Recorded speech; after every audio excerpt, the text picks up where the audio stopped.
En 1845, la Grande-Bretagne lance une expédition ambitieuse pour tenter de découvrir la route que tous les explorateurs convoitent, le mythique passage du Nord-Ouest. 2 navires de la marine britannique, l'Erebus et le Terror, placés sous le commandement de John Franklin, mettent le cap vers les eaux inexplorées de l'Arctique. Nul ne les reverra jamais. C'est l'histoire la plus tragique de l'exploration navale britannique. 129 hommes s'évaporent sans laisser de traces. Depuis, des indices ont bien été retrouvés. Des dépouilles prises dans la glace, des messages mystérieux et même des signes de cannibalisme. Tant que les navires de l'expédition n'auront pas été retrouvés, cette disparition restera l'un des grands mystères de l'histoire maritime. Un navire ne disparaît jamais complètement. Il y a forcément une épave quelque part, et on la trouvera. En 2014, la plus grande opération de recherche de ces épaves est lancée. Grâce aux technologies modernes et aux témoignages d'époque jusqu'à présent ignorés, les archéologues vont faire une découverte étonnante. On regardait tous les deux l'écran du sonar. Je me suis penché et j'ai crié « Ça y est, on l'a trouvé !»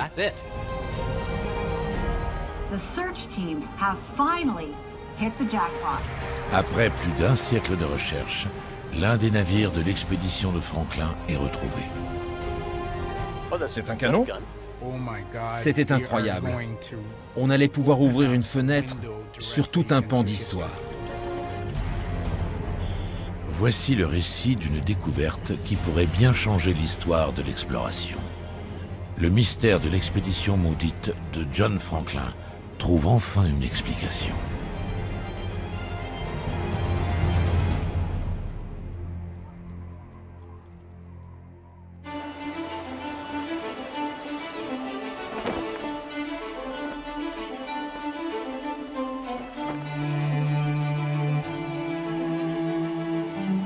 Au cours de l'été 1845, John Franklin prend la tête d'une campagne maritime pour conquérir le mythique passage du Nord-Ouest. Pendant des centaines d'années, les commerçants européens ont cherché la route la plus courte pour atteindre les riches marchés d'Asie. Pour cela, il leur fallait contourner les Amériques.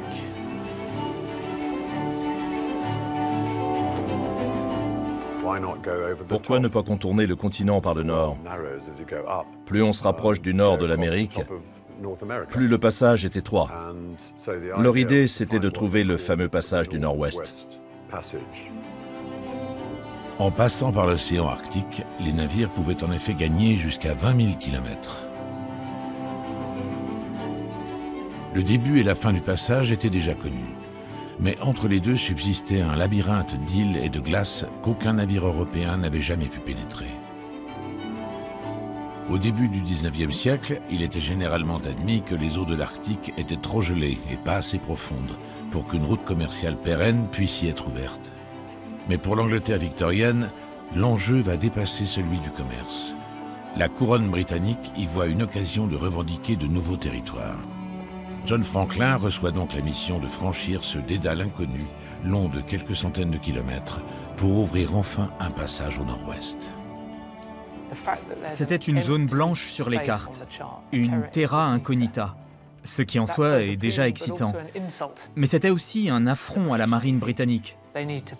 Il lui fallait à tout prix noircir la carte, car chaque nouveau tracé était un moyen d'asseoir son pouvoir. C'est une question de territoire, de souveraineté, de politique. Ces enjeux sont toujours d'actualité en Arctique et c'était déjà une préoccupation en 1845.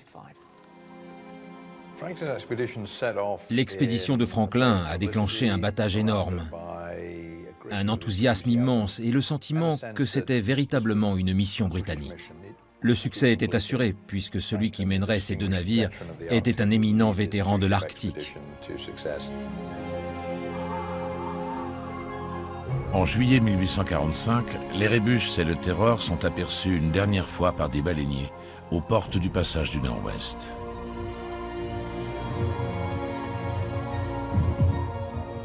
Puis les deux navires s'enfoncent vers l'inconnu. Ils ne reviendront jamais.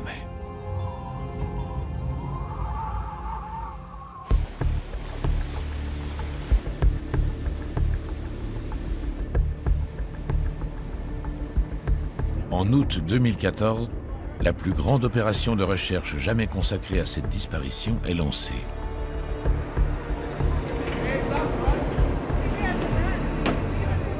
Les membres de l'équipe espèrent découvrir la trace de l'un des navires afin de mettre fin à une énigme vieille de 170 ans.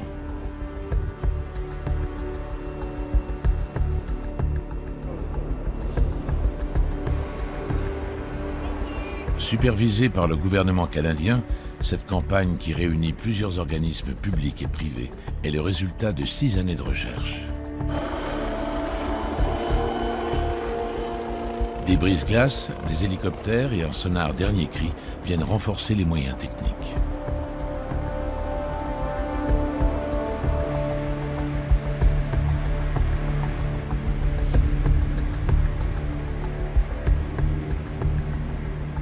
John Geiger, membre de la Société géographique royale du Canada, fait partie des responsables de la campagne de recherche. C'est l'un des grands mystères de l'histoire des explorations. D'un point de vue historique, il est capital de comprendre ce qui est arrivé à ces hommes.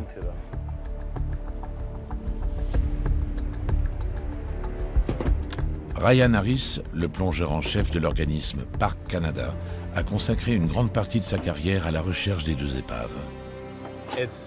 Cette histoire fait partie des mythes de l'âge des grandes explorations. Alors forcément, c'est passionnant.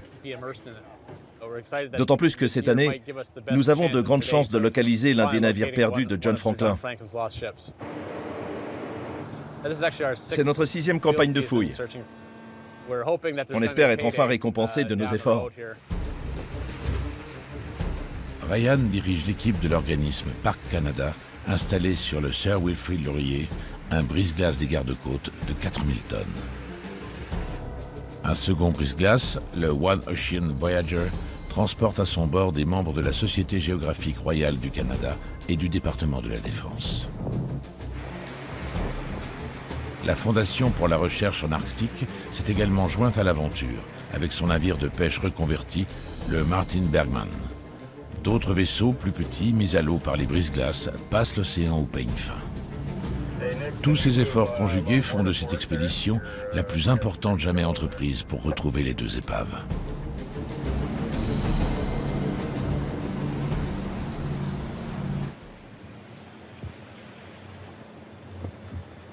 Cet épisode historique est particulièrement important pour le Canada.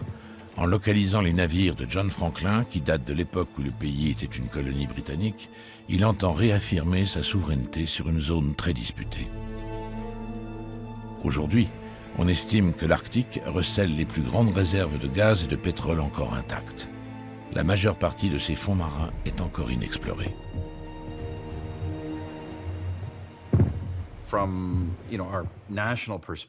Du point de vue canadien, c'est la résolution d'un mystère national.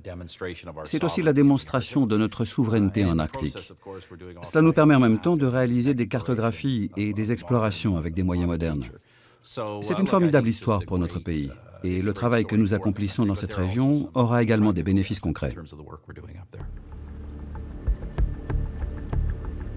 Marc-André Bernier, archéologue sous-marin de Parc Canada, est convaincu que le sort de l'expédition de Franklin occupe toujours une grande place dans l'imagination populaire canadienne. Tout le monde aime les énigmes, et cette histoire est l'un des plus grands mystères du 19e siècle. C'est avant tout une aventure humaine à laquelle chacun peut s'identifier. Ces hommes se sont surpassés en tentant de trouver une voie navigable et en essayant de survivre dans cet endroit. Et ça parle aux gens.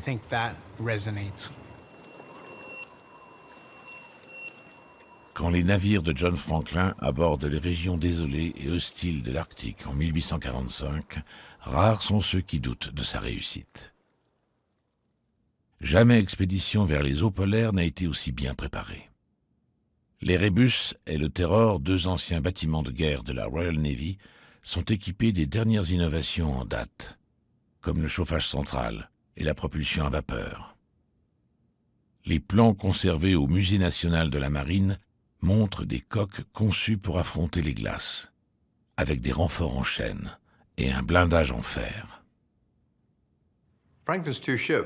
Les deux navires de Franklin, l'Erebus et le Terror, étaient capables de transporter 2 mortiers de 13 pouces pour lancer des obus explosifs sur les ports hostiles. Le Terror avait d'ailleurs pris part au canonnage de Baltimore en 1814, qui est évoqué dans l'hymne américain par les mots « les bombes éclatant dans l'air ». L'Erebus était un peu plus récent et n'avait pas pris part au conflit.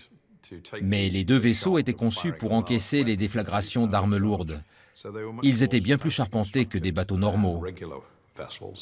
On estimait qu'ils étaient parfaits pour naviguer dans l'Arctique, qu'ils résisteraient plus longtemps à la compression s'ils étaient pris dans les glaces. Tous les deux étaient par ailleurs des vétérans de l'exploration des pôles. Ils avaient été modernisés de fond en comble et équipés d'hélices et de moteurs à vapeur.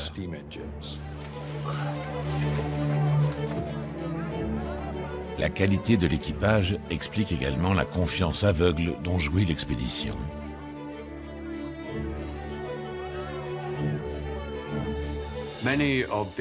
La plupart des expéditions britanniques organisées pour trouver le passage du Nord-Ouest étaient dirigées par des volontaires, des hommes qui avaient l'expérience de la glace.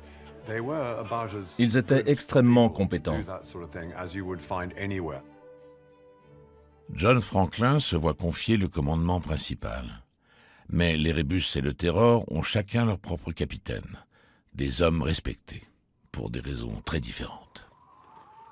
Le Terror, le plus ancien des deux vaisseaux, est commandé par le capitaine Francis Crozier, âgé de 49 ans. Mr. Smith, have you checked the temperature and barometer yet? I'll go do that right now, sir. Francis Rawdon Crozier est un officier irlandais. C'est un vétéran de l'Arctique et de l'Antarctique. Il était le second de James Clark Ross lors de l'expédition durant laquelle l'Erebus et le Terror ont réalisé le tour du continent antarctique à la recherche du sud magnétique en 1839.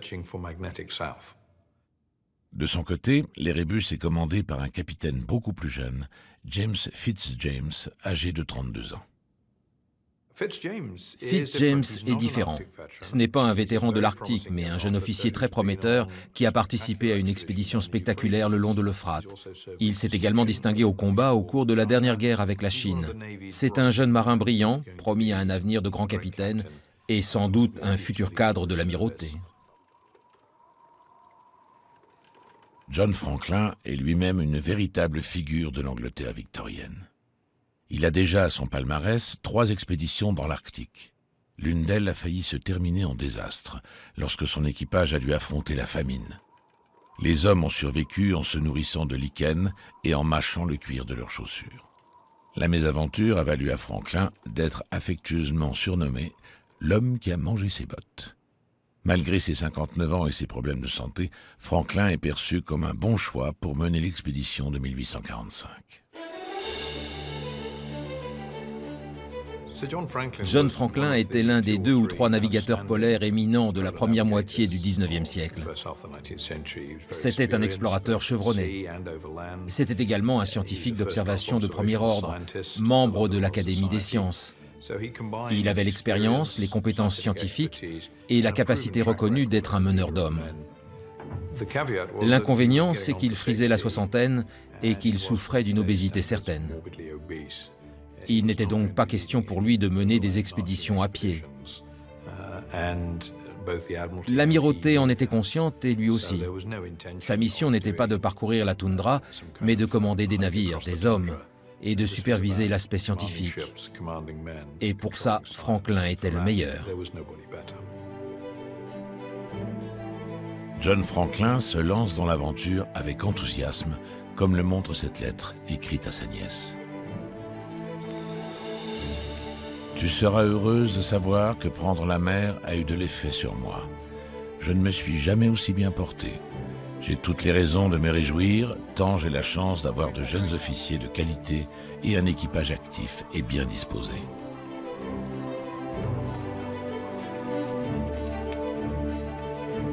Franklin inspire le respect aux hommes qui servent sous ses ordres et qui lui sont tous dévoués. Ceux qui ont navigué avec lui n'ont jamais formulé la moindre critique. Ils l'adoraient et étaient toujours prêts à embarquer avec lui. Son jugement était apprécié, c'était leur ami. Franklin était au terme d'une longue et brillante carrière dans la marine et au service de l'État. Tout le monde l'aimait. C'était un chrétien évangélique convaincu.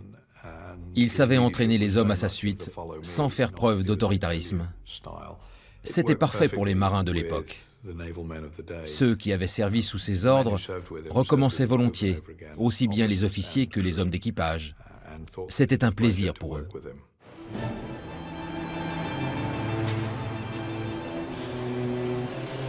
Avant d'embarquer, Franklin reçoit ses ordres écrits à Londres au sein du Conseil des affaires arctiques de la Royal Navy, réuni pour l'occasion.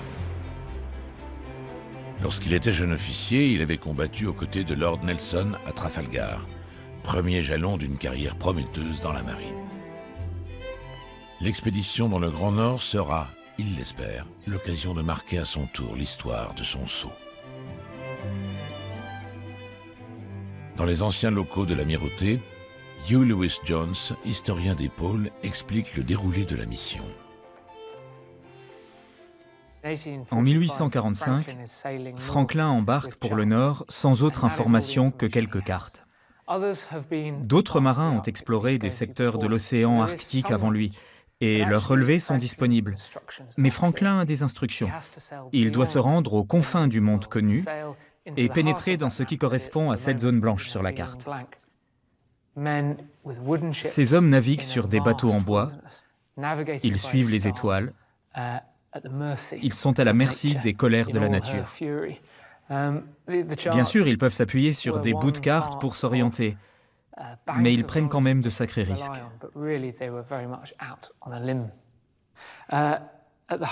Au centre, ici, on voit marqué mer polaire. On pensait qu'un vaste océan se trouvait là, mais les géographes savaient aussi qu'à cet endroit, il y avait une myriade d'îles. C'est dans ce dédale que Franklin a disparu.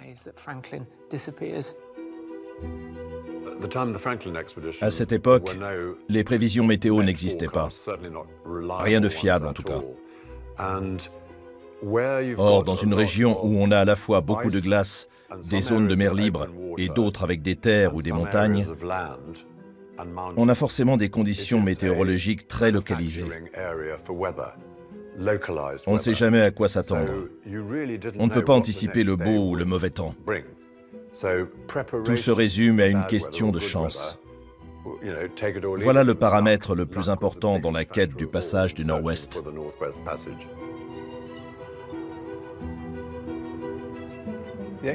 L'expédition s'est engagée dans les eaux glacées de l'Arctique. Les hommes étaient fascinés par cet environnement depuis des siècles, mais ils ne l'avaient pas apprivoisé. À cette époque, c'était comme explorer la face cachée de la Lune. C'est dans ces mêmes eaux glacées et désolées que l'équipe de recherche canadienne s'aventure en 2014.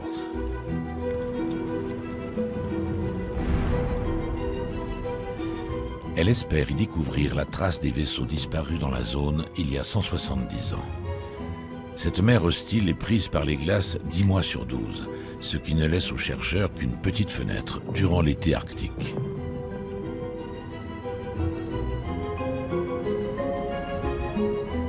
Pour rentabiliser au mieux ce laps de temps, l'équipe se répartit sur 2 zones. L'une au nord, près de la dernière position connue des navires de Franklin, l'autre plus au sud.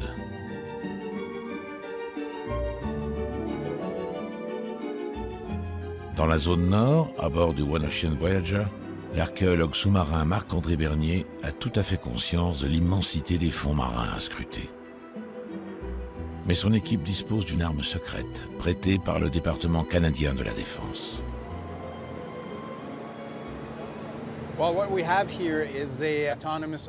C'est un robot sous-marin autonome.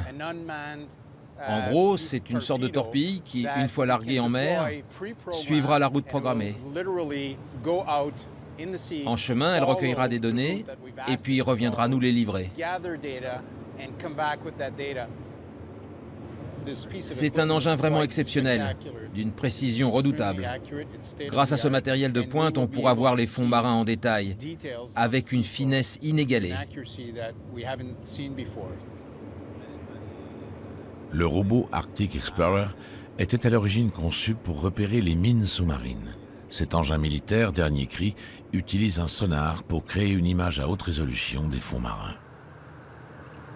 Il fait 8,20 mètres de long et 70 cm de diamètre. Il permet d'immerger en profondeur plusieurs sonars qui vont balayer le fond de l'océan et nous transmettre l'image de zones très vastes sur une longue période.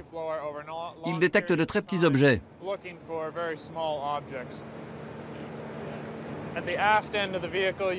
À l'arrière du robot, vous voyez les 4 panneaux de contrôle en X. L'un des panneaux verticaux contient les antennes, c'est-à-dire le GPS, le système de communication et le modem satellite.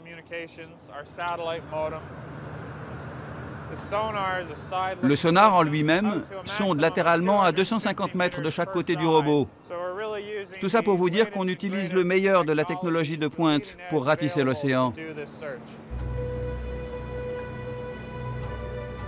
Une débauche technologique qui n'est pas superflue, car ce coin isolé de l'Arctique est totalement inexploré. Nous en savons plus sur la surface de la Lune que sur ce qui se cache dans ses profondeurs glacées. Cette expédition est donc aussi un voyage d'exploration.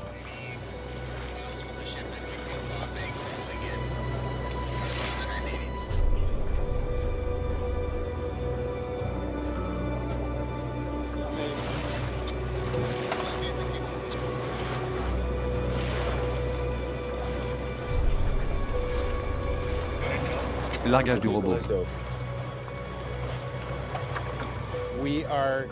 Nous sommes encore en train de chercher l'issue d'une partie de ce dédale, comme au XIXe siècle. Il reste encore beaucoup de choses à apprendre des fonds arctiques.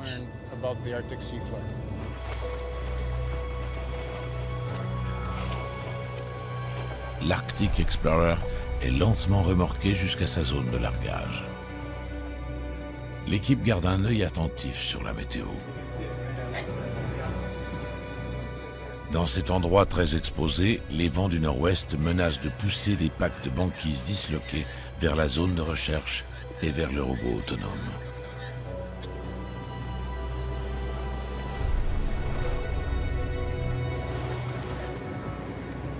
Regarde, la glace se rapproche.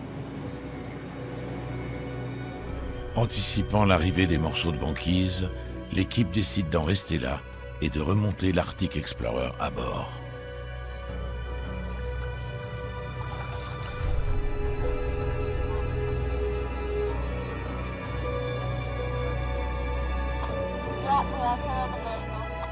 C'est un mauvais départ pour la campagne de recherche, car il faut retrouver les épaves avant le retour de l'hiver. Ce contretemps n'augure rien de bon pour la suite des opérations.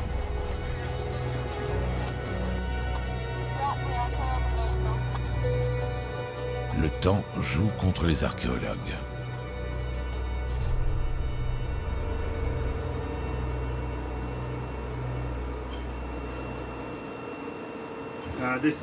Voici la carte météo du jour.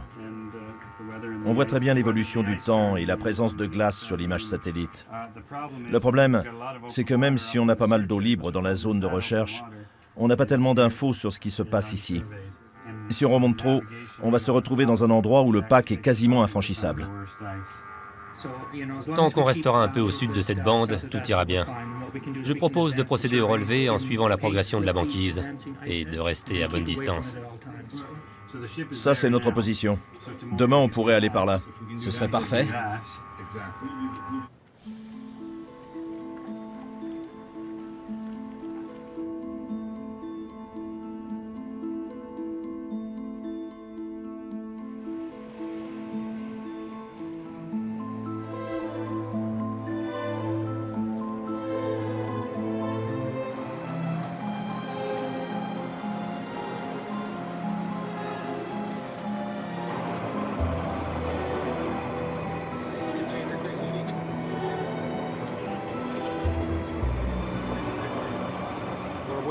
On attend de pouvoir lancer la première mission de la journée. On va d'abord explorer une zone de 4 km de long, en faisant 2 passes. On attend que le robot autonome soit au bon endroit avant de l'immerger.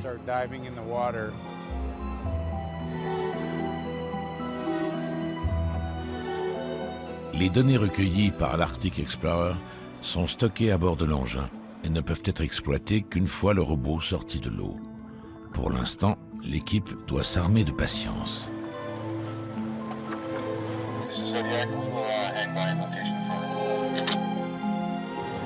Ces recherches sont les dernières en date d'une longue série qui s'est étirée sur plus d'1 siècle, depuis la disparition de Franklin et de ses hommes.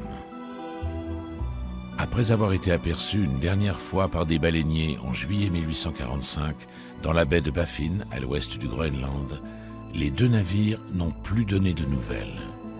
Plus de 3 années vont s'écouler avant que quelqu'un en Angleterre ne s'inquiète de leur sort. Vu la nature de l'expédition, personne n'attendait leur retour dans les 2 ans. Ce n'est qu'au printemps 1847 qu'on commence à se dire qu'ils ne devraient plus tarder à revenir. Et puis peu à peu, les gens réalisent qu'ils auraient dû avoir des nouvelles par un biais ou un autre. Un message transmis via le Canada ou depuis la baie de Baffin. Quelqu'un aurait dû avoir entendu parler d'eux, mais non, rien. Tout le monde savait que les équipages s'étaient embarqués pour une mission au long cours. Des expéditions antérieures avaient déjà été prises dans les glaces pendant l'hiver arctique et n'avaient pu repartir qu'au dégel. Mais aucune n'était aussi bien équipée pour cela que celle de John Franklin. En effet, ces hommes avaient prévu d'hiverner sous ces latitudes et ils étaient certains d'avoir tout le matériel nécessaire. Des vêtements, des provisions pour 3 ans, des centaines de litres de rhum et même une grande bibliothèque pour tuer l'ennui. Même la cabine de John Franklin était encombrée de sacs de pommes de terre pour les années à venir. Ils ont emporté des provisions pour 3 ans. Donc pendant les 2 premières années, les gens étaient inquiets, mais ils s'attendaient à ne pas avoir de nouvelles. Arrive l'hiver 1847, puis le printemps 1848, et là, Lady Jane, la femme de Franklin, commence à se faire du souci. Lady Jane est l'épouse de John Franklin depuis près de 20 ans. C'est une femme notoirement déterminée et pleine de ressources.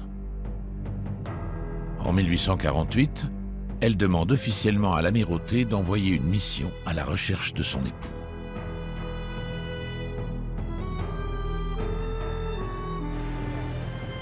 Le sujet est même abordé lors de questions à la Chambre des communes.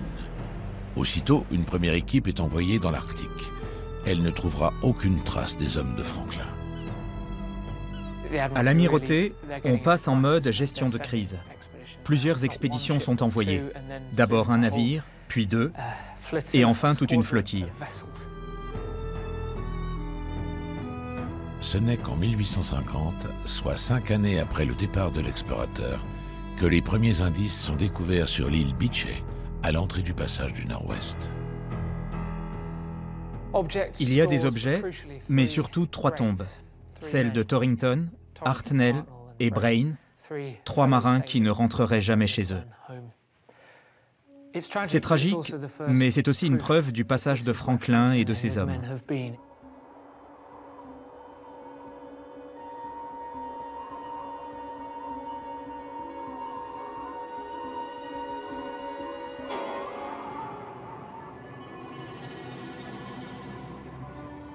Les dates gravées sur les pierres tombales indiquent que ces 3 hommes sont morts pendant le premier hiver de l'expédition.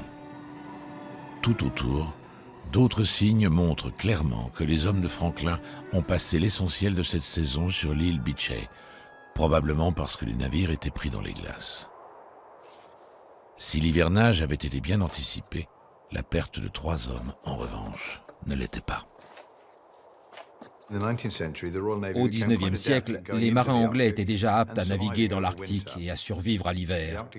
Les expéditions précédentes avaient été des succès et n'avaient subi que très peu de pertes.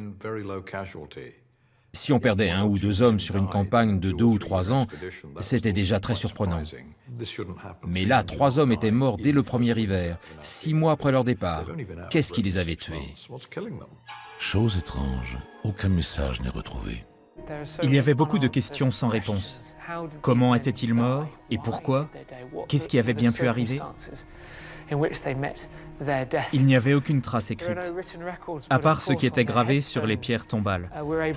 La date de la mort de Torrington, Hartnell et Brain était indiquée.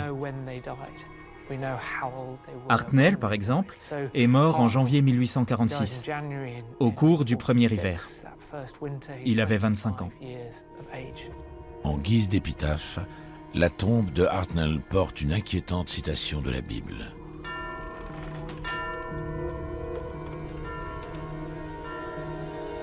Ainsi parle l'Éternel, considérez bien les voies que vous empruntez.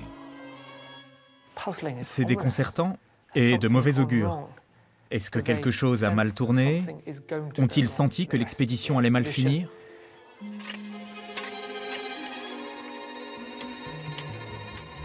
C'est tragique, mais c'est aussi la première preuve tangible du passage des explorateurs. En 1984, soit plus d'1 siècle plus tard, des archéologues spécialisés en médecine légale exhument les dépouilles des 3 hommes pour comprendre ce qui les a tués.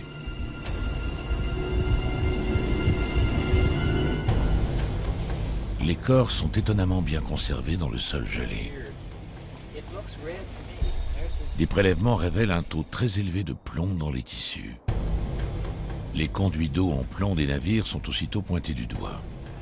Les soupçons se portent également sur les quelques 8000 conserves que les équipages ont emportées. Au XIXe siècle, ces conserves étaient scellées au plomb et la contamination des denrées était chose courante. Pourtant, si l'intoxication au plomb a pu affecter l'équipage, on ne peut lui attribuer la mort de ces hommes. Le plomb des conserves affecte les nerfs, mais ne tue pas, car le corps n'en absorbe pas suffisamment pour cela. L'intoxication n'est pas fatale. On ne sait pas exactement ce qui a tué ces 3 hommes, mais les théories ne manquent pas. Pour moi, ils sont très certainement morts de tuberculose. Lorsque leurs dépouilles ont été examinées dans les années 1980, on a pu constater que leurs poumons avaient été détruits par une souche très virulente de tuberculose. Ces hommes vivaient confinés dans des petits navires, dans des cales fermées, où tout le monde respirait le même air, dans une atmosphère chauffée et moite. Pour diffuser la tuberculose, on ne fait pas mieux. À mon avis, c'est la cause la plus probable.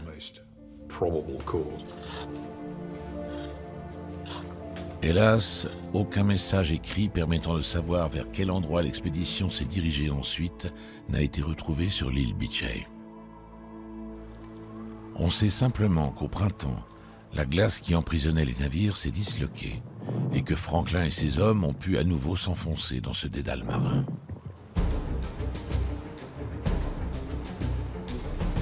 Dans les eaux du passage du Nord-Ouest, la quête des 2 vaisseaux continue.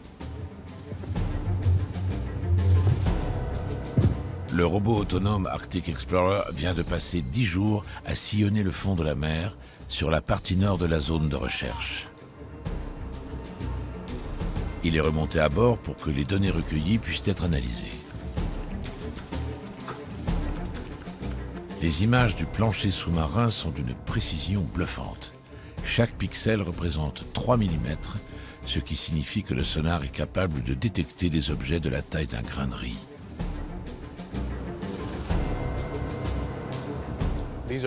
Ce sont les images obtenues après la première plongée sur la zone de recherche nord. Comme vous le voyez, il n'y a pas grand-chose dans ce coin-là. Mais ça nous donne une bonne idée de la topographie des fonds marins dans la zone de recherche. C'est très encourageant, car on voit qu'on pourra facilement identifier n'importe quel objectif. Un objet fabriqué par l'homme serait immédiatement repéré, mais pour l'instant, aucune trace des navires. De leur côté, les autres navires de recherche Le Wilfrid Laurier et le Martin Bergmann sillonnent la zone sud. Les deux groupes étaient supposés se retrouver, mais la formation de glace en mer les contraint à retarder leur rendez-vous sine die. Autour de One Ocean Voyager, de gros glaçons commencent à s'accumuler. Au milieu de ce paysage désolé, l'équipage aperçoit malgré tout un signe de vie. Juste à côté du petit rocher, il y a deux ours polaires assis sur la glace.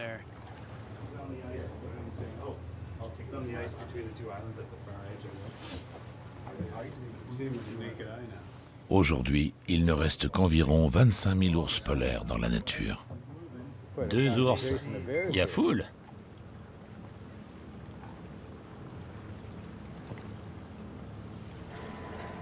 Décidément, l'endroit est fréquenté. Un peu plus loin, un petit voilier de plaisance apparaît, pris dans le pack.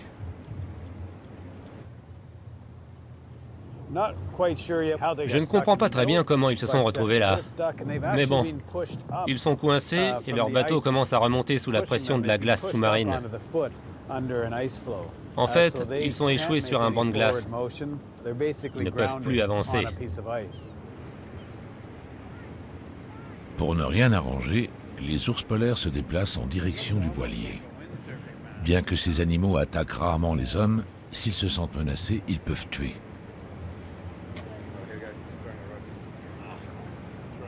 Le couple de plaisanciers n'a aucune arme à feu pour se protéger.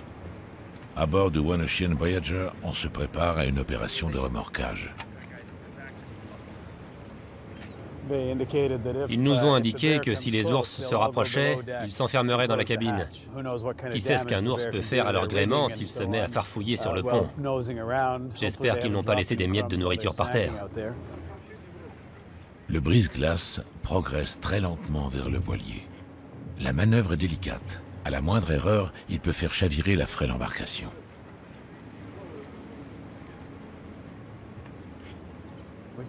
On doit prendre garde à ne pas pousser l'un de ces gros blocs vers le voilier. On a déjà fait bouger un bloc devant notre entrave, qui a fait pivoter d'autres blocs.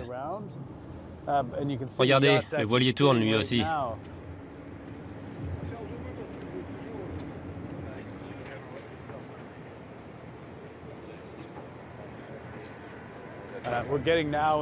C'est la partie la plus délicate de l'opération. On va se placer à côté du bateau en essayant de ne pas le heurter et de ne pas trop faire bouger la glace.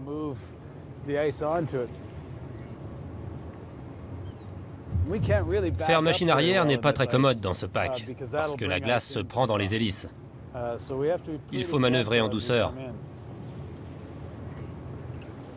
Le danger avec une coque qui semble être en aluminium ou en acier, c'est que si on pousse un bloc de glace dans la mauvaise direction, on pourrait aboutir à ce qu'on essaie d'éviter, c'est-à-dire l'éperonner. Vu la taille de ces glaçons, l'épaisseur de la coque ne joue pas, surtout quand c'est un gros navire de 6000 tonnes comme le nôtre qui les pousse.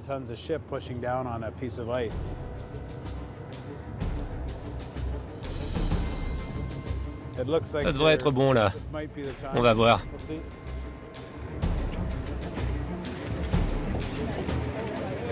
Parfait. Le brise-glace est enfin à portée du voilier et peut le remorquer vers l'eau libre, loin des glaces et des ours polaires. Il ne reste qu'à trouver le bon passage. Oh là, ce glaçon pourrait leur faire mal.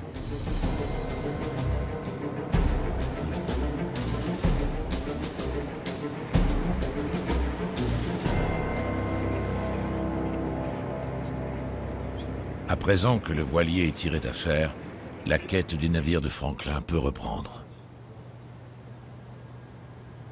Mais autour de One Ocean Voyager, la glace continue de s'épaissir.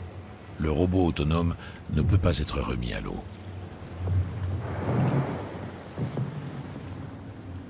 Une situation qui inquiète John Geiger. C'est difficile à croire, mais on est en plein été arctique. Et le temps ne va pas aller en s'améliorant.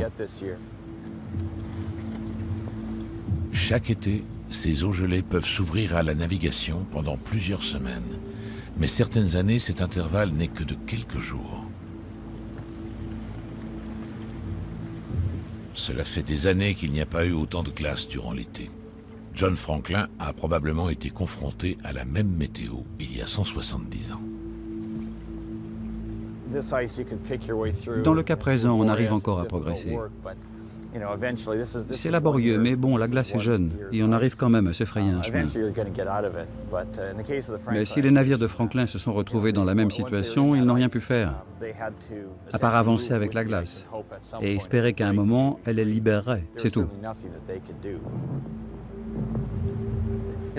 Curieusement, ces conditions sont très similaires à celles que Franklin a dû affronter.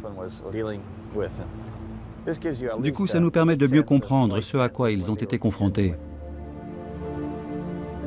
Quand on regarde cette mer, on réalise pourquoi les rébus et le Terror n'ont pas été retrouvés. C'est une région où il est très difficile d'opérer. Si c'était facile, ça aurait été fait il y a des années. Qui sait, on aura peut-être de la chance.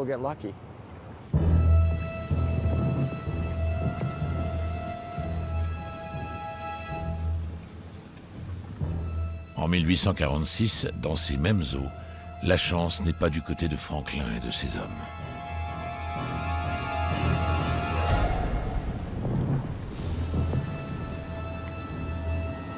Plus de 10 années s'écoulent après leur disparition avant qu'on ne découvre de nouveaux indices. Un second élément crucial est trouvé. C'est une note dissimulée dans un cairn par les hommes de Franklin, près de la côte nord-ouest de l'île du roi Guillaume. Cette note est un document incroyable. C'est le seul témoignage écrit du destin de ces hommes. Ce n'est qu'un simple bout de papier, et pourtant, c'est l'objet le plus important qu'on ait récupéré.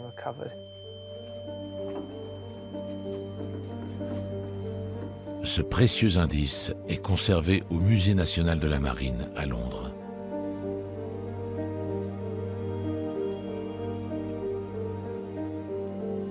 Rédiger ce genre de note était une procédure standard dans la marine. Le formulaire prévu à cet effet était ensuite placé dans un cylindre comme celui-ci.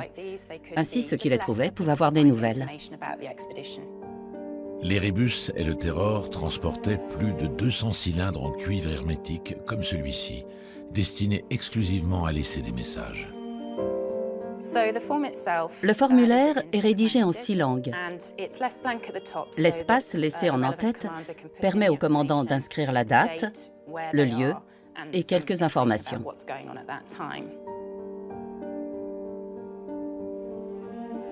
Cette note explique qu'après son escale sur l'île Beechey, l'expédition a parcouru plus de 560 km vers le sud, jusqu'à ce que les navires soient à nouveau pris dans les glaces à la fin de l'année 1846, obligeant Franklin et ses hommes à passer un second hiver sur la banquise.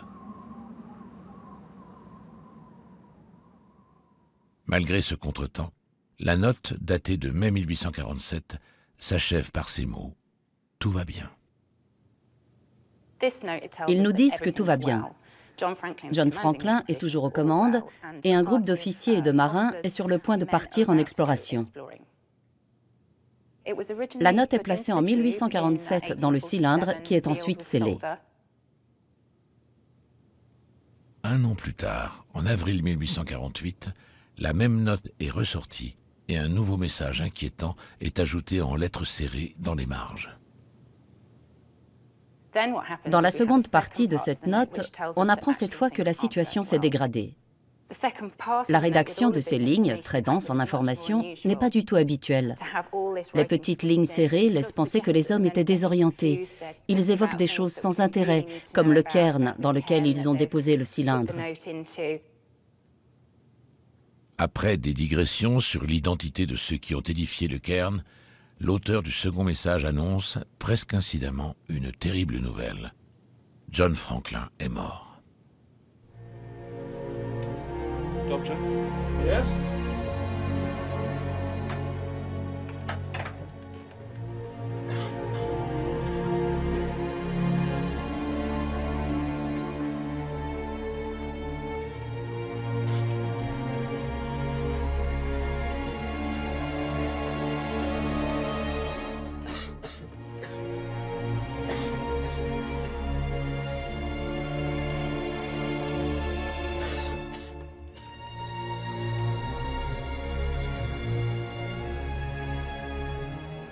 Perdre son leader au beau milieu d'une expédition, ce n'est pas une bonne chose.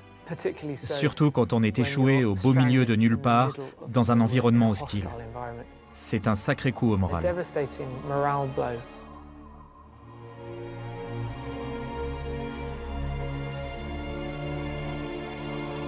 Et la liste ne s'arrête pas là. 9 autres officiers et 15 hommes d'équipage ont également perdu la vie. Quelque chose ne tourne décidément pas rond. Dans l'histoire de l'exploration de l'Arctique, une telle hécatombe est sans précédent. Curieusement, la note ne donne aucune indication sur la cause de ces décès. La deuxième partie de la note, celle qui date d'avril 1848, a été rédigée par Crozier et Fitzgerald. On y apprend que beaucoup d'hommes sont morts, dont un nombre disproportionné d'officiers. C'est très étrange. Jamais un officier n'était mort durant une expédition dans l'Arctique. Des hommes, oui, mais des officiers, jamais. Voir autant d'officiers mourir, c'est très étrange. Ces hommes étaient jeunes et en bonne santé. Pourquoi sont-ils morts? Pour ne rien arranger, la banquise n'a pas fondu durant l'été de 1847 et les navires sont restés pris au piège pour un 3e hivernage exténuant.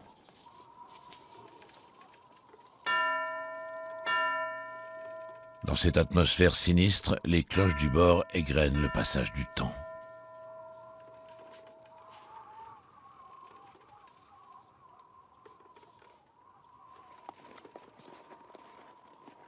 Selon la note, c'est désormais Francis Crozier, le capitaine du Terror, qui commande les troupes. L'homme est un vétéran du pôle, mais il n'a jamais dirigé d'expédition. Voyant les vivres diminuer et doutant que la glace ne relâche son étau, il prend une décision fatidique. La note indique en effet qu'en avril 1848, 3 ans après le début de l'expédition, Crozier a demandé aux 105 survivants de l'Erebus et du Terror d'abandonner leur navire.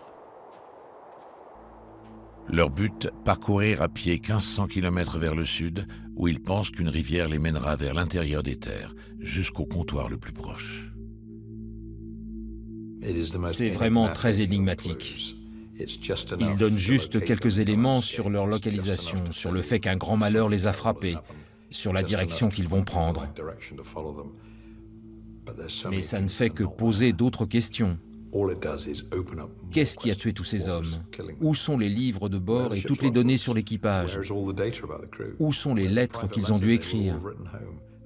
Il devait y avoir des sacs pleins de courriers, puisqu'ils ont dû passer tous ces hivers à écrire. Pourquoi ont-ils abandonné leur navire? Qu'est-ce qui les a poussés à s'y résoudre? Ils n'étaient pas à court de vivres. Est-ce qu'ils s'en éloignent parce qu'ils sont tous malades? On n'en sait rien. C'est un mystère qui ne cesse de s'épaissir à chaque nouvelle découverte. On ne parvient pas à le résoudre car la clé qui nous manque n'existe pas. Grâce à la note du capitaine Crozier, l'équipe de recherche dispose des coordonnées de la dernière position connue des navires de Franklin, l'endroit où ils ont été abandonnés. C'est là, en face de l'île du roi Guillaume, que le One Ocean Voyager concentre ses efforts. Pour John Geiger, c'est l'occasion d'aller à terre pour rendre hommage à la mémoire des hommes de l'Erebus et du Terror. Lorsqu'ils ont abandonné leur navire, ces derniers ont dû affronter ce paysage rendu encore plus inhospitalier par l'épais manteau neigeux et les vents hurlants de l'hiver. Même au cœur de l'été arctique, l'endroit n'a rien d'accueillant. Lorsqu'ils ont débarqué ici, ils devaient avoir désespérément besoin de viande fraîche. Mais en arrivant sur l'île de Roi Guillaume, voilà ce qu'ils ont trouvé. Un paysage désolé. Ils ont dû se dire qu'ils étaient arrivés au bout du monde. Ce n'est qu'une immense étendue déserte. Le problème, c'est que cette région de l'Arctique est vraiment dépourvue de vie animale. Il n'y a rien. Même les ours polaires y sont très peu nombreux, comparés à d'autres régions. Ça a dû être terrible, comme une chute au ralenti dans un précipice.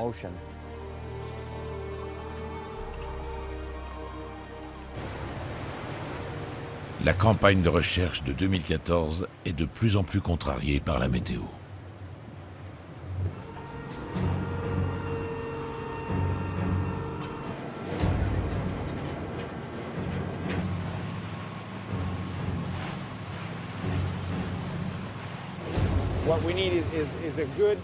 Ce qu'il nous faudrait, c'est une zone d'eau libre où on pourrait déployer le robot sous-marin sans risquer de l'endommager à cause des masses de glace dérivantes. Mais c'est difficile de trouver un endroit totalement dégagé. Malheureusement, le mélange d'eau et de glace s'épaissit et la fenêtre de tir laissée par l'été se referme rapidement. Regardez jusqu'où la glace est descendue. Elle touche presque Jenny Lind Island. C'est la zone verte là. On peut y naviguer, mais tout doucement. L'équipe veut coûte que coûte remettre l'Arctic Explorer à l'eau. L'hélicoptère des gardes-côtes décolle pour tâcher de repérer une zone sans trop de glace.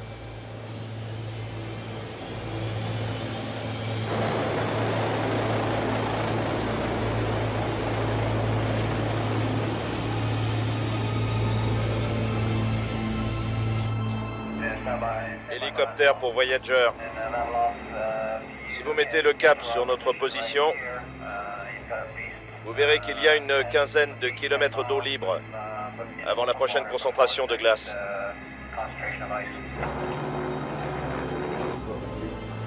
C'est une très bonne nouvelle.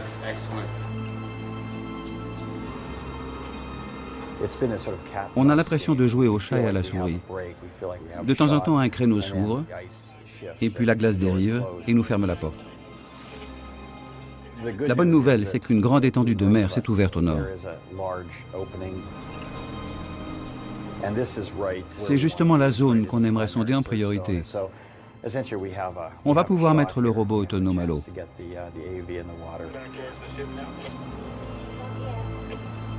C'est parti.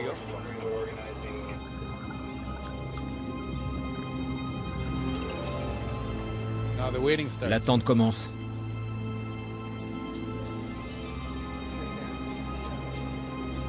Mais 1 heure à peine après le début de l'opération, de la glace est à nouveau repérée. Elle dérive en direction de l'Arctic Explorer.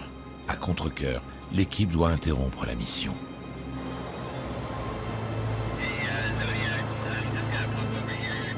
La concentration de glace dans cette zone clé a atteint un niveau qui rend impossible toute nouvelle recherche. Le problème dans le nord de la zone de fouille, c'est que les conditions changent très rapidement. Ce matin, on avait une bonne fenêtre d'intervention. On a mis le robot à l'eau, et puis la glace est arrivée de partout et on a dû abandonner.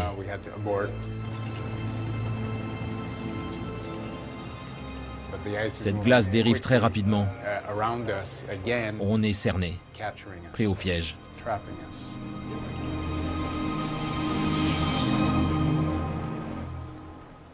La mer se fige de plus en plus et l'équipe n'a plus le choix. L'Arctic Explorer est hissé à bord et remisé définitivement. Son sonar ultra performant ne peut être déployé dans ces conditions. C'est un coup dur, d'autant que l'hiver approche à grands pas. Mais tout n'est pas perdu.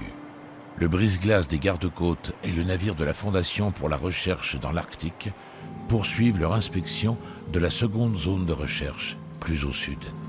Ils exploitent une autre piste sur la base d'informations longtemps délaissées.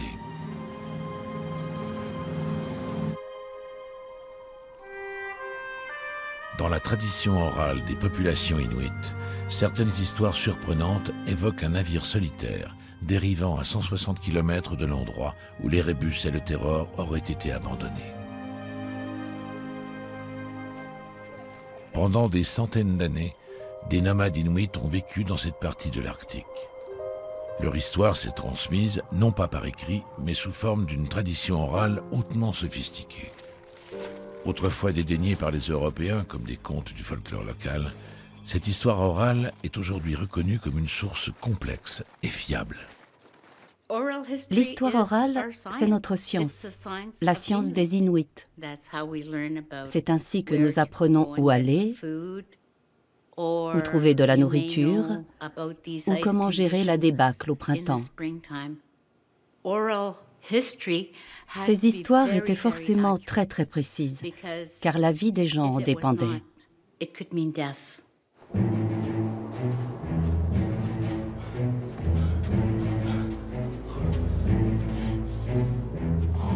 Lorsque les hommes de Franklin abandonnent leur navire pour s'engager dans la toundra, plusieurs récits de témoins oculaires viennent nourrir l'histoire orale des Inuits. Les premières expéditions de secours qui ont sillonné la zone, dans les années qui ont suivi leur mystérieuse disparition, ont rencontré des communautés indigènes. Ces récits ont alors été traduits et transcrits. Ils décrivent tous des hommes dans un état pitoyable, montrant des signes de malnutrition et de maladie, luttant pour tirer leur chaloupe remplie de provisions. Ils ont dû progresser dans la neige molle, puis entre des failles dans la glace où leurs pieds s'enfonçaient. Ça a été très dur, physiquement et mentalement.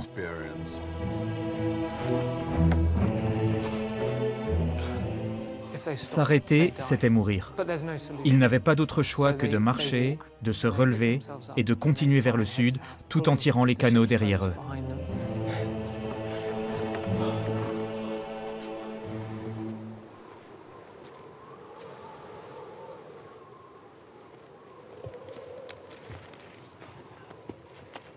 Des chasseurs inuits ont raconté une rencontre incroyable avec un équipage affamé.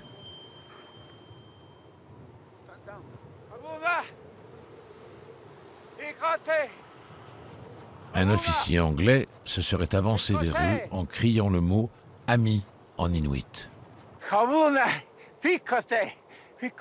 Selon certains, il s'agissait sûrement du capitaine Crozier, qui avait appris quelques mots dans cette langue lors d'une expédition précédente. Les chasseurs lui donnèrent de la viande de phoque pour ces hommes tenaillés par la faim. Mais ne pouvant assurer la subsistance de tant de personnes, ils poursuivirent leur chemin. Car rester aurait été un suicide. Les Inuits sont tombés sur une troupe d'environ 40 hommes, et ils n'étaient que 4 ou 5. Ils pouvaient leur donner quelques vivres, mais certainement pas rester avec eux, car ils ne pouvaient pas prendre tous ces gens en charge. Il y a 40 ou 50 hommes affamés, on a trop peu de viande, on en a à peine assez pour nourrir nos familles. Que voulez-vous qu'on fasse? Alors ils ont préféré s'en aller, et ça se comprend. L'équipage poursuit seul sa progression vers le sud, à travers la nature gelée.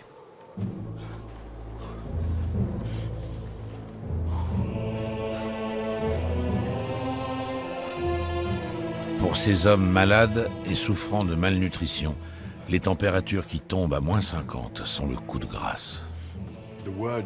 Dans ces conditions, le mot « froid » prend un tout autre sens. On a envie de se rouler en position fétale. On devient amorphe. On rêve juste de ramper dans un endroit loin du vent et du froid. Les groupes de secours suivent la direction indiquée par les Inuits qui ont croisé les hommes de Franklin. À mesure qu'ils progressent, ils retrouvent des restes éparpillés. En s'éloignant du mouillage, ils ont trouvé des corps sur la plage, adossés à un talus, étendus dans de petits campements. Il y avait des corps partout.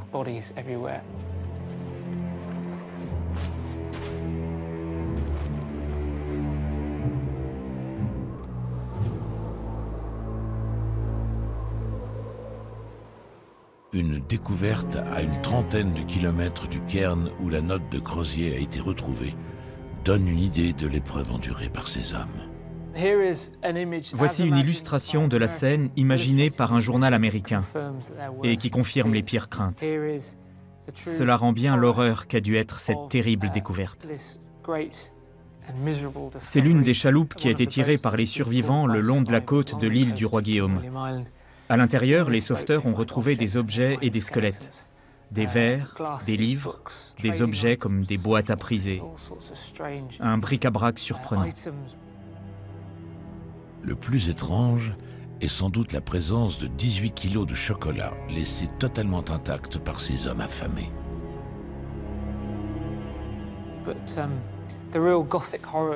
Cette illustration est d'une horreur absolue. Les sauveteurs sont montrés figés par cette vision. Et on imagine bien les gens dans leur salon à New York ou à Londres, totalement glacés d'effroi devant la scène abominable reproduite dans ces pages.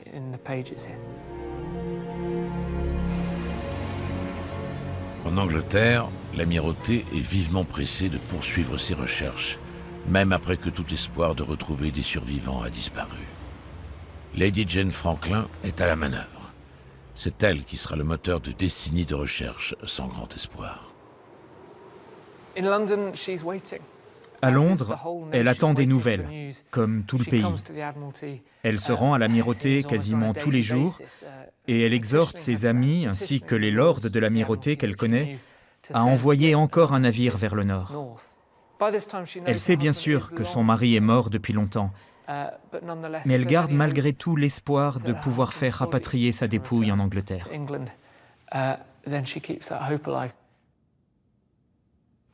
Jane Franklin est une femme extrêmement raffinée et cultivée. À mesure que le retour de son mari se fait de plus en plus improbable, elle se fixe l'objectif d'être la veuve d'un grand héros. Pas celle d'un homme qui a échoué. John Franklin sera un explorateur héroïque. Sans Lady Franklin, il n'y aurait pas de mythe.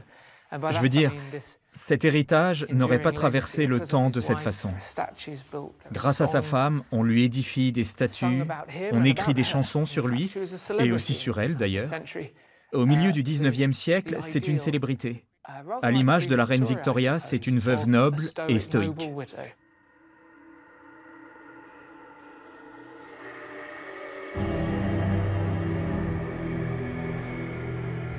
En 1854, les espoirs de Lady Jane Franklin sont bouleversés par la nouvelle d'une sinistre découverte que des chasseurs inuits ont révélée à John Ray, un cartographe britannique. Lorsque le rapport de ce dernier parvient à Londres, c'est le scandale. John Ray rentre en Angleterre et fait son rapport à la compagnie de la baie d'Hudson, ainsi qu'à l'amirauté. Le Times s'empare de son récit et là, il le publie à la une. Voici le Times du 23 octobre 1854 et la lettre de John Ray avec tous ces détails affreux.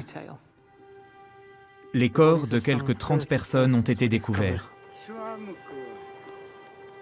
Certains sous une tente, d'autres sous la chaloupe qui avait été retournée pour former un abri.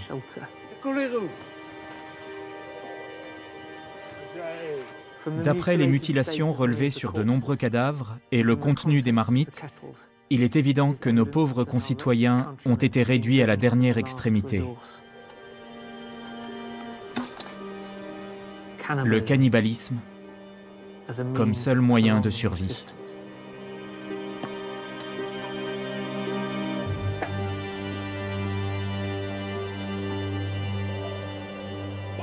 Des piles de crânes, d'os du bras ou des jambes, des carcasses désagrégées, des doigts dont on a raclé la chair. Ils étaient acculés au désespoir, dans leur dernier retranchement. Ce que John Ray raconte est vraiment horrible. Le pire est confirmé. Il est très probable que personne n'ait survécu et qu'il soit mort dans des circonstances affreuses.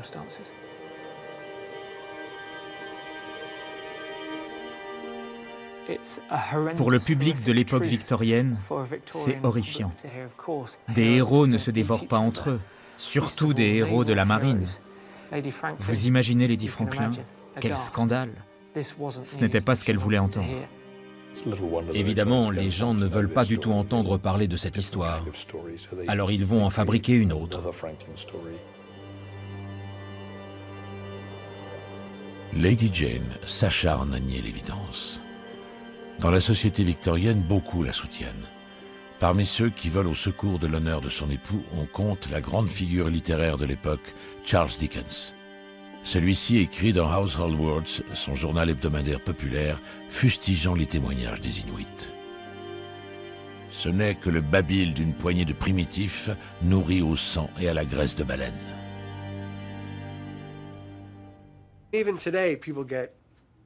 Aujourd'hui aussi, on est rebuté par l'idée du cannibalisme.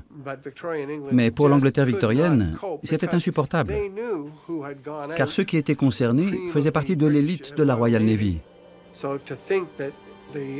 Alors quand ils ont vu que ce qui devait être la plus grande expédition de tous les temps, c'était fini comme ça,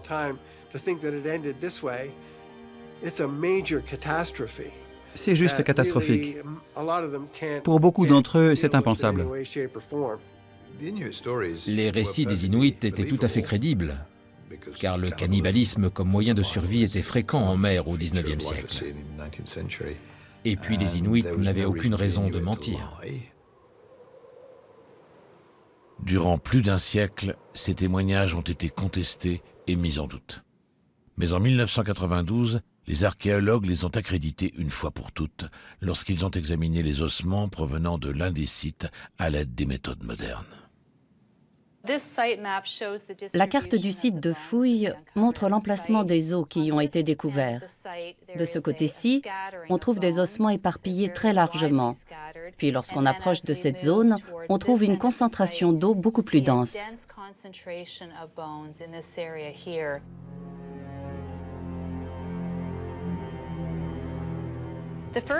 Le premier os sur lequel j'ai identifié une marque de lame était un os pelvien. Je l'ai retourné, dépoussiéré, et en le soulevant, j'ai trouvé une marque très nette, clairement identifiable. Ce n'était pas l'œuvre d'un animal.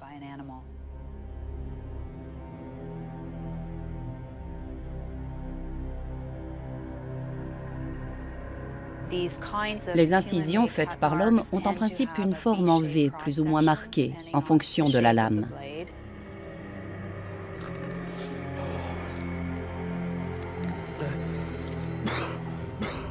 Ces marques ont été faites par des lames en métal. La chair a été détachée de ses os par des couteaux forgés avec de l'acier britannique dans une tentative désespérée de survivre.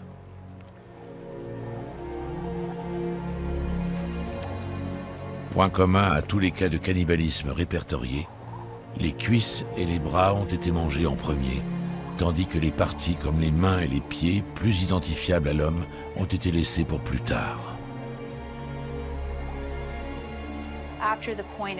Après avoir découpé toute la chair des membres, ils sont sûrement passés à l'étape suivante, c'est-à-dire la désarticulation, en détachant les os les uns des autres, par exemple le fémur des os du bassin.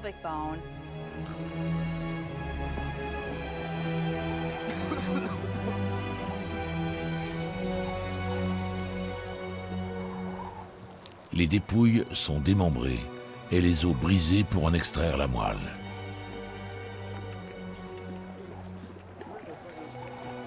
Il s'agit bien d'actes de cannibalisme systématique. Les Inuits n'ont donc pas menti, comme la science a fini par le prouver.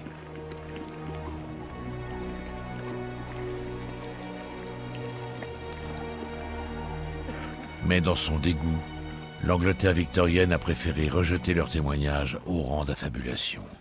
Ce faisant, elle a dédaigné des indices cruciaux sur le sort des navires de l'expédition. Jusqu'à récemment, il était entendu que ces derniers, l'Erebus et le Terror, avaient été abandonnés au large de la côte de l'île du roi Guillaume.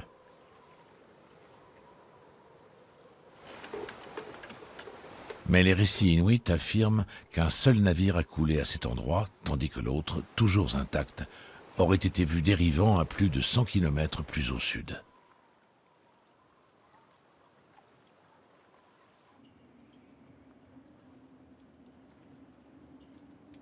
Joahaven, l'une des communautés les plus reculées du Canada, est le seul village de l'île. Fondé en 1927 pour être un comptoir commercial, il compte aujourd'hui 1500 habitants. En 2008, l'historien local Louis Kamukak s'est consacré à la cartographie des lieux où ce second navire aurait pu échouer. Pour cela, il s'est basé sur les informations transmises de génération en génération. Avec l'aide des anciens, nous avons relevé tous les noms de lieux dans la région. Parce que ces noms sont une façon de transmettre l'histoire. L'histoire orale se perpétue en racontant des récits, mais aussi à travers les noms des lieux. Des noms qui évoquent tous la présence d'un navire plus au sud. Le détroit de Simpson, par exemple, se nomme Omertalik, l'endroit du bateau. Cela veut dire qu'un des bateaux s'y trouvait, quand il était encore à flot. L'idée que l'un des navires de Franklin ait pu se retrouver à 160 km au sud de sa dernière position connue est un mystère en soi. Ce navire a été repéré plusieurs fois lors de ce périple, jusqu'à son arrivée dans un endroit que les Inuits appellent Ukjulit, le lieu des phoques barbus. C'est à cet endroit, au large du Canada continental, que se sont concentrées les recherches les plus récentes. Et c'est aussi la zone sud délimitée par la mission de 2014.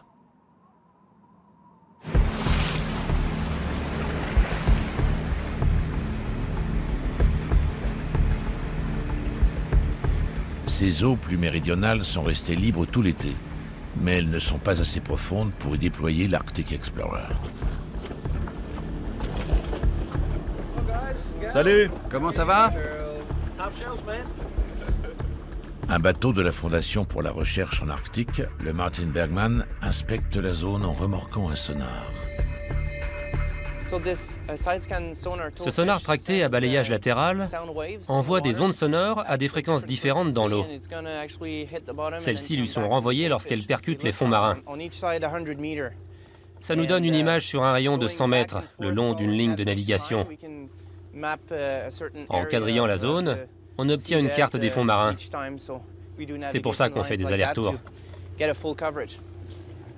Ça, c'est le câble de sécurité du sonar, au cas où l'autre casserait. On ne veut pas le perdre.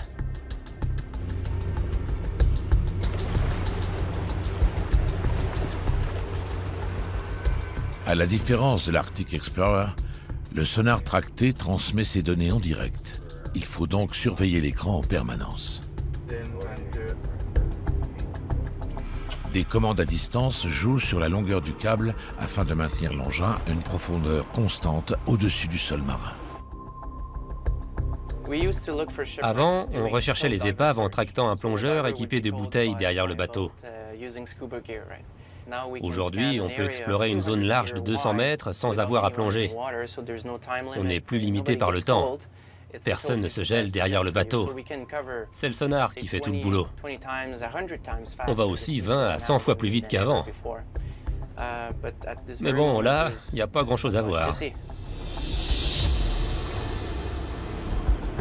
Les membres de l'équipe se relaient sans relâche devant l'écran de contrôle du sonar.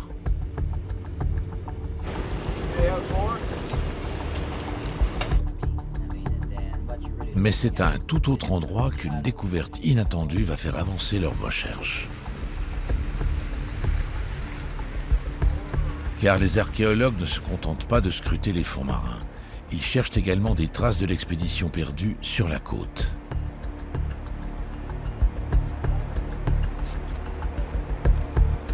Le professeur Doug Stanton est le directeur du patrimoine du gouvernement du Nunavut. Au fil des ans, il a découvert plusieurs artefacts importants dans la région. Il est capital de poursuivre notre travail sur ces sites terrestres, de chercher s'il y en a d'autres et d'en faire les relevés. Beaucoup d'études de terrain ont déjà été menées, mais vu la nature de ces endroits, même un relevé de base prend du temps. Ces 20 ou 30 dernières années, peu de sites ont vraiment été fouillés en profondeur. On y recueille beaucoup d'informations, des morceaux de vêtements, des bouts de lunettes de protection, les squelettes des marins et bien sûr, on espère dénicher des éléments qui nous aideront dans notre quête. Doug Stanton est basé sur le brise-glace Wilfrid Laurier. Il est déposé à terre par le pilote des gardes-côtes Andrew Stirling.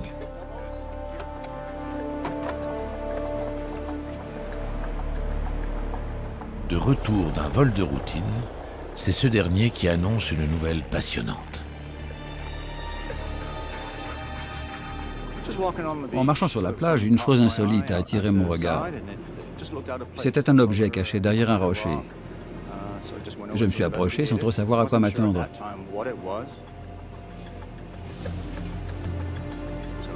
C'était une grosse pièce de forme inhabituelle. Alors j'ai appelé Doug pour qu'il vienne voir et il m'a dit « Oh, belle trouvaille !» Cette pièce provenait de toute évidence d'un bateau. N'étant pas marin, on ne savait pas exactement ce que c'était. Mais on était persuadé d'avoir raison. À bord du brise-glace, l'objet est rapidement identifié. Il était impossible de se tromper sur sa provenance. Il était marqué du sceau de la Royal Navy. C'était le signe irréfutable qu'il provenait d'un navire de la marine anglaise, et indéniablement de l'Erebus ou du Terror. Au XIXe siècle, ces marques en forme de flèches servaient à identifier les objets appartenant à la Royal Navy. Grâce aux plans de l'Erebus et du Terror conservés au Musée national de la marine de Londres, la pièce est identifiée comme la ferrure de l'une des grues du bord.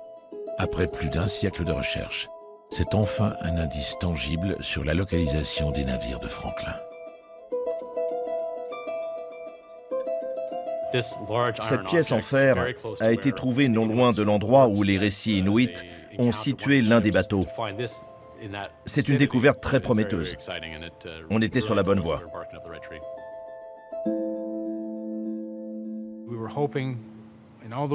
À chaque voyage, on espérait trouver quelque chose à quoi se raccrocher, un indice qui nous mènerait quelque part. Et là, c'était le cas. On savait enfin où chercher.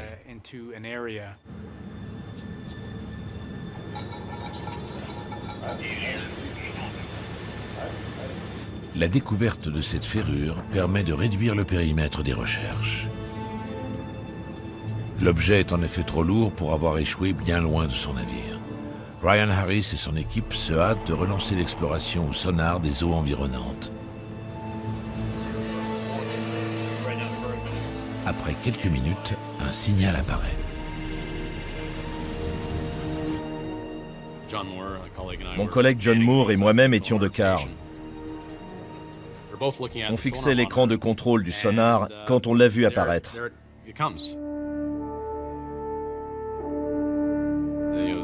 C'était la silhouette caractéristique d'une épave. On ne pouvait pas s'y tromper. Ce n'est qu'au moment où la forme a commencé à sortir de l'écran qu'on a vraiment compris ce qu'on voyait. Je me suis penché et j'ai crié « Ça y est, on l'a trouvé !»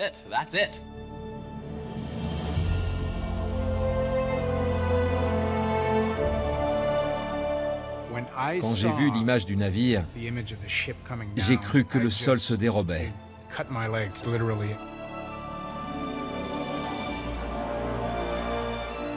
Bon sang, ça représentait une telle mine d'informations. On allait pouvoir ouvrir une fenêtre sur tout un pan d'histoire.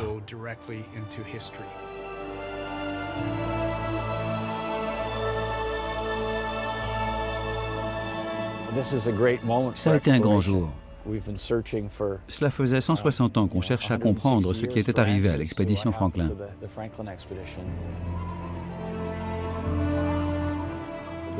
C'était l'expédition la mieux équipée, préparée et entraînée à partir à la recherche du passage du Nord-Ouest. Et elle a été laminée. Un désastre. Aucun survivant et surtout pas de navire. Il y avait de quoi être déconcerté.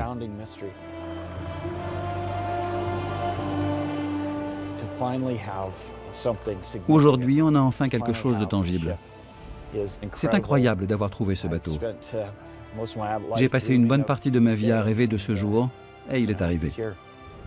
This is a day of some very good news, and that is that we have found one of the two Franklin ships.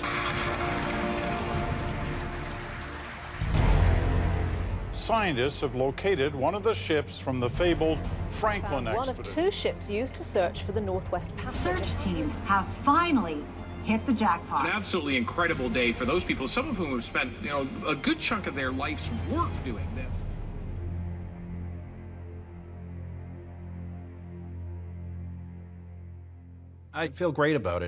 Je suis très heureux de cette découverte. Beaucoup de choses ont été écrites sur cette aventure. C'est l'un des grands mystères canadiens. Et les hommes, par nature, n'aiment pas qu'un mystère leur résiste. On est enfin arrivé à le résoudre. Grâce à la coopération de plusieurs agences gouvernementales et privées, mais aussi grâce à des technologies de pointe et à l'histoire orale des Inuits. C'est un bel exemple de l'esprit de coopération qui caractérise notre pays.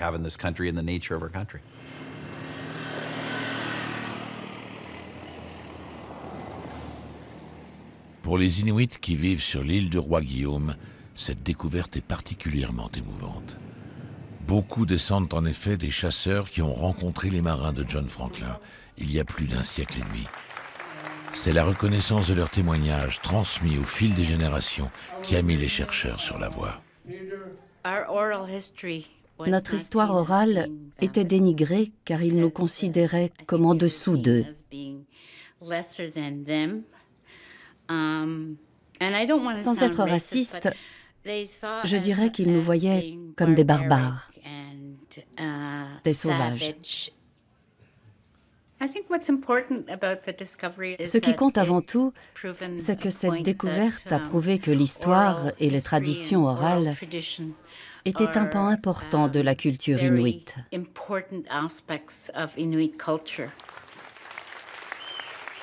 Leona Aglukkaq, ministre de l'Environnement, est la première Inuk à siéger au sein du gouvernement canadien. Elle s'est rendue à Johaven, sur l'île du Roi-Guillaume, pour participer aux célébrations. Quand les membres de mon cabinet m'ont montré la première image du bateau et une carte de la région, j'ai crié « On a toujours dit qu'il était là ». J'étais émue, parce que cela confirme la valeur de l'histoire orale du peuple qui vit dans ce pays depuis des millénaires. C'était merveilleux de partager cette nouvelle. Elle accrédite tout ce qu'on a toujours su sur l'histoire de cette région.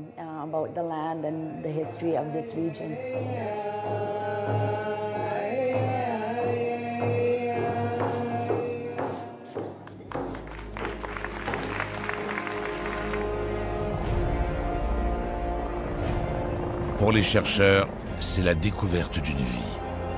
Mais ils n'ont pas le temps de se reposer sur leur laurier, car il reste maintenant à déterminer l'identité de l'épave. Est-ce celle de l'Erebus ou du Terror? Pour le savoir, ils doivent s'en approcher avant que la mer ne gèle pour l'hiver. Mais une fois de plus, la météo joue contre eux. L'arrivée d'un nouveau front arctique rend toute plongée impossible.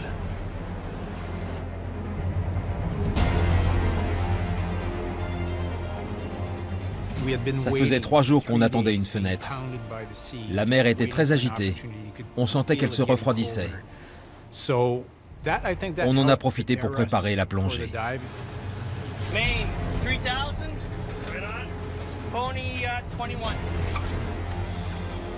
La tempête s'éloigne enfin.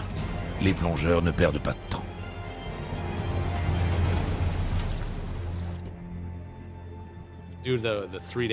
Pendant 3 jours de tempête, la mer avait été très agitée et l'eau était trouble. J'ai aperçu une poutre sur le fond et j'ai nagé tout le long.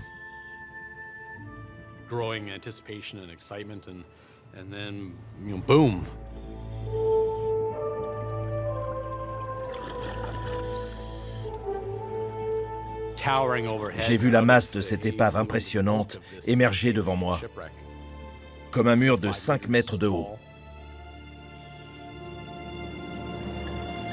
Je n'oublierai jamais la sensation que j'ai eue de pouvoir toucher le flanc du bateau. C'était inouï. Ça m'a marqué.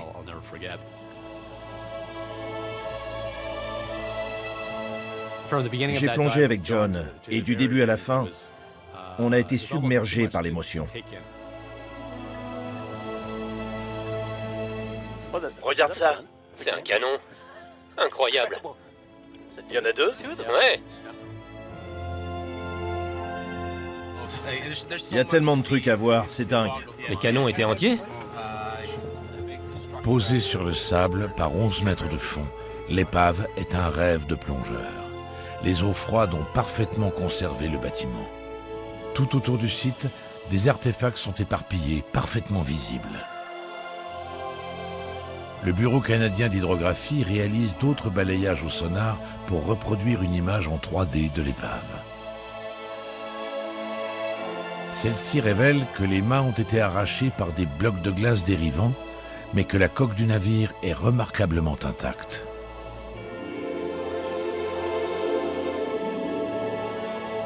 Des ouvertures sur le pont permettent aux plongeurs d'aller visiter les entrailles du vaisseau. J'ai pu jeter un œil à l'intérieur. On distingue très bien la structure. C'était incroyable de pénétrer dans cet espace et de se dire que les hommes de l'expédition y avaient vécu des moments difficiles. C'est là qu'ils ont passé des hivers longs et épuisants, dans la nuit polaire.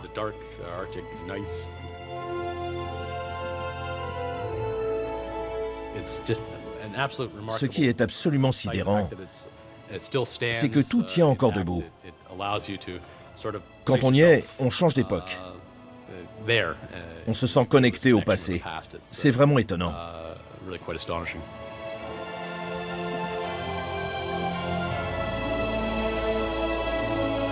Cerise sur le gâteau, une dernière récompense attend les archéologues.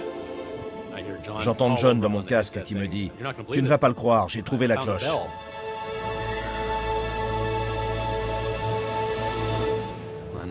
J'ai cru avoir mal entendu, mais je l'ai rejoint et j'ai vu la cloche du bord qui reposait sur le pont supérieur.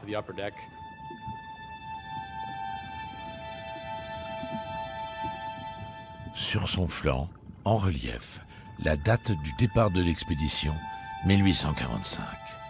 C'est un témoignage poignant du destin terrible qui s'est joué sur ce navire, jadis majestueux.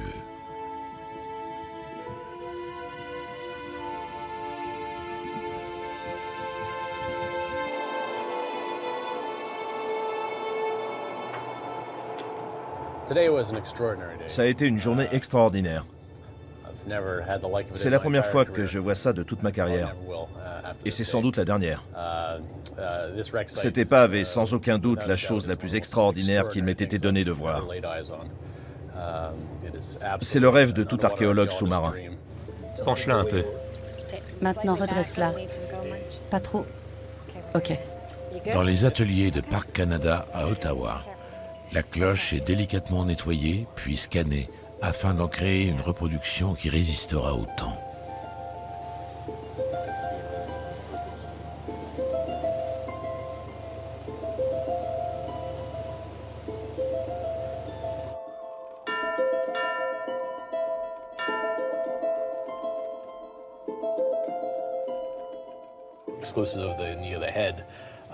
Les données du sonar sont analysées afin de réaliser une image en 3D du navire au centimètre près.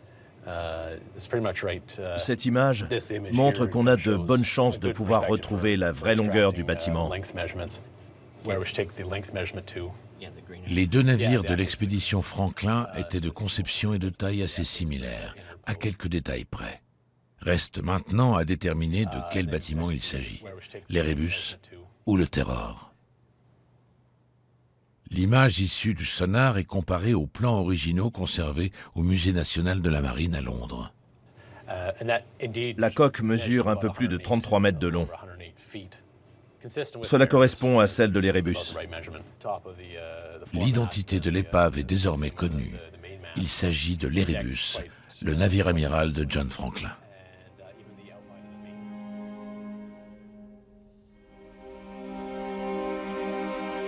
Les données du sonar ont permis de générer une magnifique image numérique de la coque. Cette découverte vient couronner les travaux des chercheurs qui ont bénéficié des témoignages des Inuits et des dernières techniques scientifiques. L'épave sera minutieusement explorée au fil des ans et tous les objets remontés seront soumis à un lourd traitement conservatoire et à une étude approfondie. Mais déjà, sa localisation vient bousculer nos idées sur cette tragique expédition. Au départ, Tout le monde pensait que l'Erebus et le Terror avaient été abandonnés face à la côte nord-ouest de l'île du roi Guillaume. Comment se fait-il que celui-ci ait été retrouvé à 160 km plus au sud ?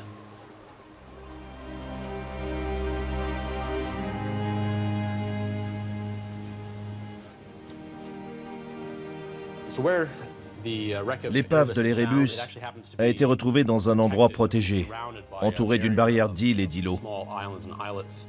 La question est, comment ce vaisseau est-il arrivé là ?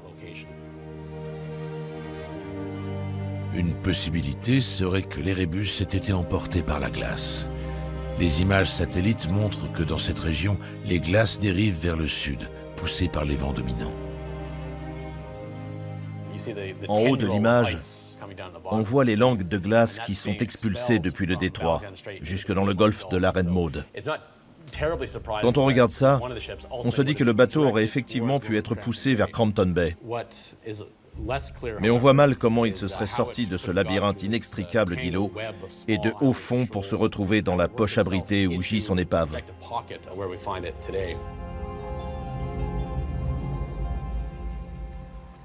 Il est peu probable que la glace ait fait dériver le navire dans cet entrelac sans qu'il subisse des avaries, car ici, impossible de naviguer en ligne droite. Une autre explication est plus plausible. Une fois de plus, c'est la tradition orale des Inuits qui fournit les meilleurs indices. Selon les témoignages Inuits, lorsque l'Erebus a été repéré ici, il était habité. De la fumée s'élevait du bateau et une passerelle avait été descendue sur la glace. Quelques marins sont-ils retournés sur le bateau tandis que les autres poursuivaient à pied? Ont-ils pu manœuvrer l'Erebus jusqu'à son dernier mouillage? À quel moment ces hommes sont-ils montés à bord? Et étaient-ils capables de diriger le navire? Ce bateau n'est pas arrivé là tout seul. Quand ont-ils repris la navigation? Et ont-ils pu le faire facilement? Ce sont des choses qu'on va étudier de près.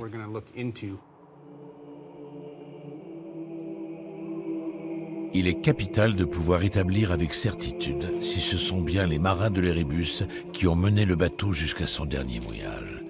Car depuis cet endroit, la sortie du passage du Nord-Ouest avait déjà été cartographiée.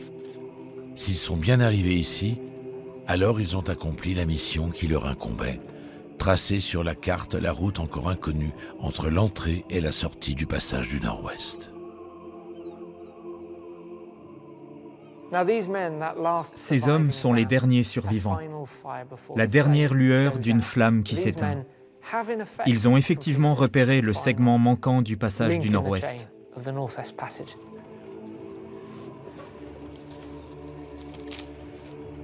Sauf qu'à ce moment-là, c'est le cadet de leurs soucis.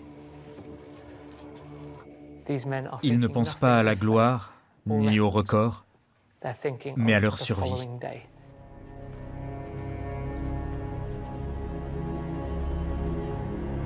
Après que tout signe de vie a disparu du navire, un groupe d'Inuits monte à bord. Les cales du navire sont sans dessus-dessous. Le corps d'un homme est découvert gisant sur le sol.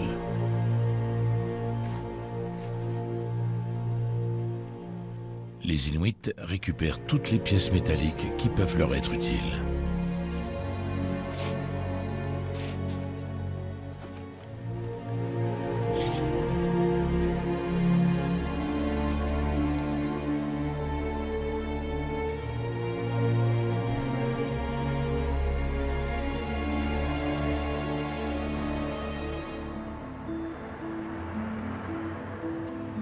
Beaucoup d'objets appartenant à l'Erebus ont été retrouvés chez les Inuits par les équipes de recherche de l'époque. Certains se trouvent au Musée national de la marine de Greenwich.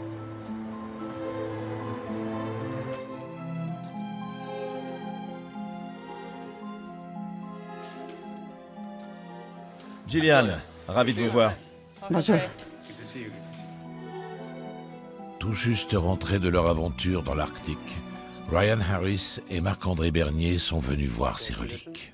Les faits décrits par les Inuits sont maintenant avérés. Ils avaient raison sur le lieu où se trouvait l'épave et sur sa profondeur. Leur récit parle également de récupération de matériaux sur le bateau pour être réutilisés. Avec les pièces métalliques, les Inuits ont façonné de nouveaux outils. Là, par exemple, on a une lame en acier montée sur un manche en bois de cervidé, avec un lien de cuir. Les Inuits l'ont sûrement fabriquée avec une baïonnette trouvée à bord. On a aussi cette flèche avec une pointe en cuivre.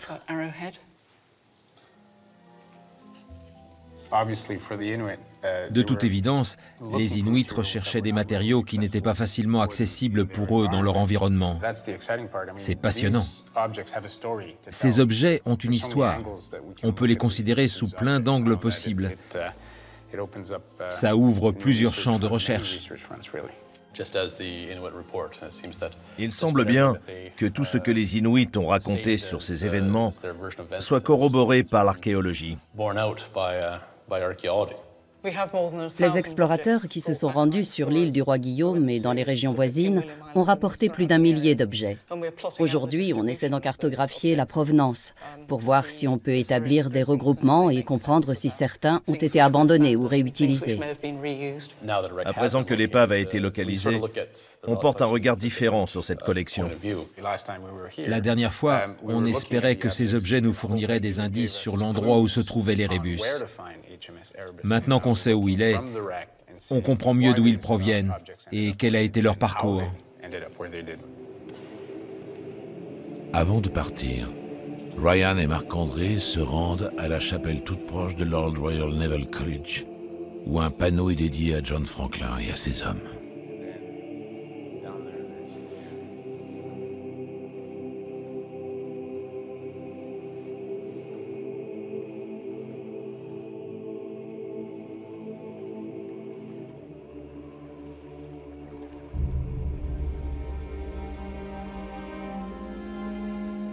La grande question que pose la découverte de l'une des épaves est sans doute celle du sort des derniers occupants de l'Erebus. Qu'est-il advenu de ces survivants qui ont trouvé l'énergie de guider le navire vers son dernier mouillage? Là encore, les récits inuits apportent des bribes de réponse. Ils racontent que des groupes d'empreintes de pas d'hommes blancs, selon leurs propres termes, ont été relevés tout près de l'épave de l'Erebus. Ces pas se dirigeaient vers l'intérieur des terres. On ne saura sans doute jamais jusqu'où ces derniers marins sont allés. En dirigeant le navire jusqu'à l'endroit où il repose désormais, ces hommes ont sûrement trouvé la clé du passage du Nord-Ouest. L'épave de l'Erebus est un monument à leur exploit, un mémorial au sacrifice des 129 âmes perdues de l'expédition de Franklin.